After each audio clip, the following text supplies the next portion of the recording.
জিয়াউর রহমান এক দলের পরিবর্তে বহুদলীয় গণতন্ত্র প্রবর্তন করেছেন, কথাটা ঠিক কিনা? গণতন্ত্র এনেছেন এই দেশে জিয়াউর রহমান, এবং এর পরবর্তীতে যখন স্বৈর শাসক ক্ষমতা দখল করে, গণতন্ত্র হরণ করে মার্শাল ল জারি করেছিল স্বৈরাচারী এরশাদ, দীর্ঘ 9 বছর আপসী নেতৃত্বের মধ্য দিয়ে দেশনেত্রী বেগম খালেদা জিয়া এদেশে গণতন্ত্র এনেছিলেন, ঠিক কিনা? আজকে দীর্ঘ 16 বছর এই স্বৈরাচারী ফ্যাসিস্ট শেখ হাসিনা একদলীয় শাসন ব্যবস্থা কায়েম করেছিল,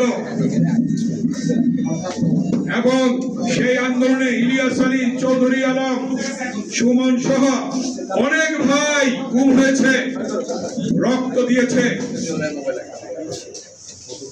16 বছর আন্দোলনের মধ্য দিয়ে বিএনপি ভারপ্রাপ্ত চেয়ারম্যান জনাব তারেক রহমান এবং সর্বশেষ ছাত্র জনতার আন্দোলনের মধ্য দিয়ে এই বাংলাদেশে আমরা আবার নতুন বাংলাদেশ পেয়েছি, স্বৈরাচার মুক্ত, ফ্যাসিস্ট মুক্ত বাংলাদেশ। এই বাংলাদেশকে ধরে রাখার জন্য আজকে সকলকে ঐক্যবদ্ধভাবে কাজ করতে হবে। আমাদের আহ্বান থাকবে অবিলম্বে